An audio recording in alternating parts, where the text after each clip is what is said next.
Gardener's Tale by Alison Devine in association with Liverpool Community Spirit and Depal.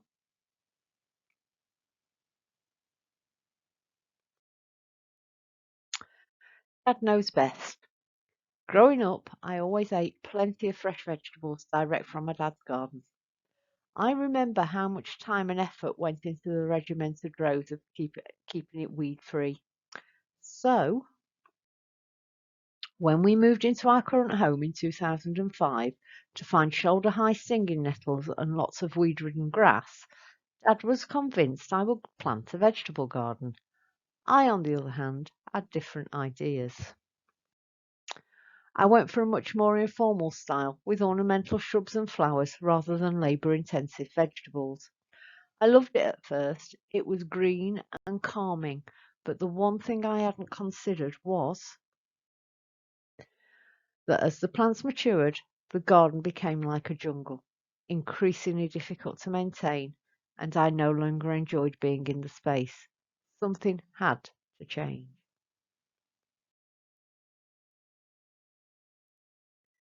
In March 2020, things certainly changed, and I was left with a huge void in my life when my dad passed away. Looking out at my garden, I felt ashamed that I'd let it get so overgrown. It was time to roll up my sleeves and reclaim my outdoor space. There was much to do. When the fence blew down in a storm, it seemed like Dad was giving us a nod of approval as we just ordered new fence panels.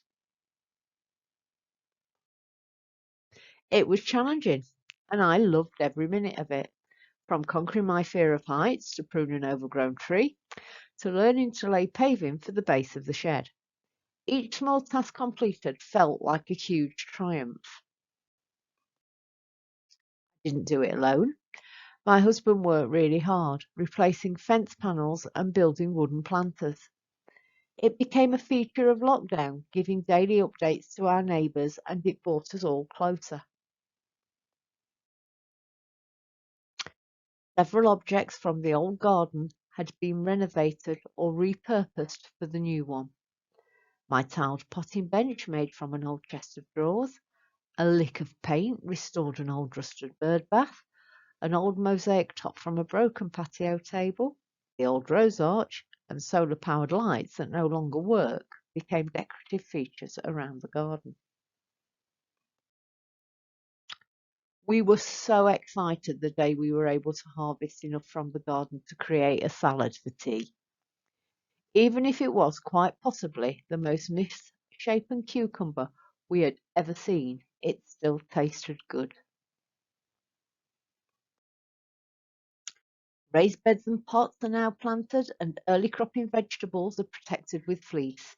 I'm really looking forward to picking vegetables from the garden in 2021.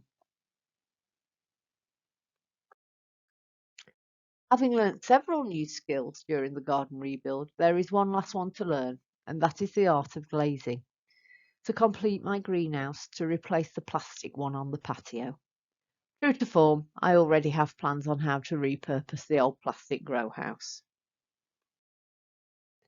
So it turns out that Dad did know best after all, and that growing vegetables was the best use of the garden. Which is why this plant is in the garden. Most definitely a non-vegetable. It is an azalea, but the variety name is Herbert. I'm sure my dad, Herbert Boys, would have appreciated the irony. My dad used to say no garden is ever finished. It will always evolve as it grows. So whilst this is the end of this garden's tale for now, it is very much to be continued.